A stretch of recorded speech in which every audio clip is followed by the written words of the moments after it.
नमस्कार दोस्तों, मैं हूं नीरज। करता हूं आपका स्वागत इस यूट्यूब चैनल मेडिसिन ज्ञान पर। दोस्तों, आज हम बात करने वाले हैं पेंटाप 40 टैबलेट के uses, doses, benefit, side effect and safety advice के बारे में। तो चलिए वीडियो को शुरू करते हैं।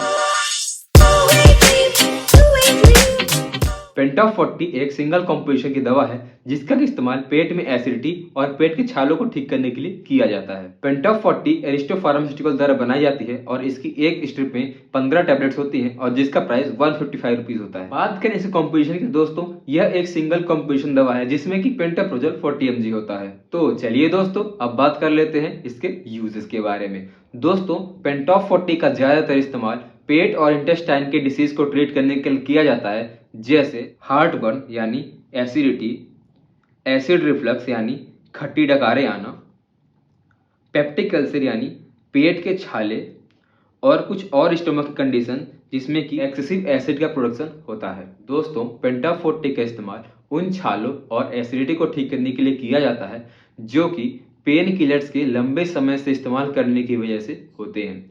दोस्तों, इसीलिए आपने नोटिस किया होगा कि प्रिस्क्रिप्शन में डॉक्टर्स हमेशा पेन किलर मेडिसिन के साथ एक एसिड कम करने वाली मेडिसिन जरूर लिखते हैं। तो चलिए अब बात कर लेते हैं इसके बेनिफिट्स के बारे में। दोस्तों, पेंटाप 40 एक प्रोटॉन पंप इनहिबिटर क्लास की दवा है जो कि एसिड का सेक्रेशन कम करके अपना इफेक्ट शो करती है, जिस वजह से एसिडिटी से राहत मिलती है और जो पेट में अल्सर हो रहे हैं उनको ठीक होने का टाइम मिलता है। चलिए अब बात कर लेते हैं इसके डोज के बारे में। दोस्तों, वैसे तो डॉक्टर इसको अपने अनुभव के अनुसार पर चलाते हैं, लेकिन ज़्यादातर केसेस में इसको सुबह खाली पेट खाने से 1 घंटे पहले लिया जाता है। तो चलिए दोस्तों, अब बात कर लेते हैं इसके सेफ्टी एडवाइस के बारे में। दोस्तों, मैं बात करूँ अल्कोहल की, तो आपको इस टैबलेट का इस्तेमाल अल्कोहल के साथ नहीं करना है। यानी जब आप इस टैबलेट को ले रहे हैं तो उसके कुछ समय पहले, कुछ घंटों तक आपको अल्कोहल नहीं कंज्यूम करना है। मैं बात करूं अगर प्रेगनेंसी की, तो अगर आप प्रेग्नेंट हैं और आपको डॉक्टर ने यह दवाई प्रिस्क्राइब की है तो यह आपके लिए सेफ है। अगर आपको प्रिस्क्राइब नहीं की है तो आप इस दवाई को मत लीजिए। बात करें ब्रेस्ट फीडिंग मदर को, तो यह दवाई उनके लिए बिल्कुल सेफ है।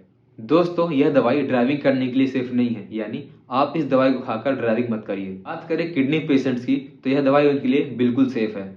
लेकिन अगर आप कोई लीवर पेशेंट है, आपको कोई लीवर डिसीज है, तो आप अपने डॉक्टर को बताइए, तो वो आपको इस दवाई का डोज एडजस्टमेंट करके दे देगा।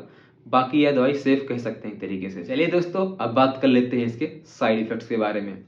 दोस्तों, अगर आपको यह दवाई लेने से दस्त होने लगते हैं तो आपको यह दवाई लेनी बंद कर देनी चाहिए, क्योंकि यह दवाई आपको सूट नहीं कर रही है। कुछ लोगों को उल्टी या फिर जी में चलाने की समस्या भी हो सकती है, तो वो लोग भी इस दवाई को ना लें। अगर आपको इस दवाई को लेने से पेट में दर्द या फिर सिर में दर्द होने लगता है तो आपको यह दवाई सूट नहीं कर रही है, आप लोग यह दवाई मत लीजिए। दोस्तों, जो मैंने ये साइड इफेक्ट बताए हैं ये हर पेशेंट में नहीं होता है, कुछ पेशेंट में देखा गया है। अगर आपको ये साइड इफेक्ट्स होते हैं तो आप अपने डॉक्टर से कंसल्ट करें या फिर आप इसको लेना बंद कर दें। दोस्तों, आज के लिए बस इतना ही। जल्द ही मिलते हैं एक नए वीडियो में नई मेडिसिन के साथ। तब तक के लिए धन्यवाद।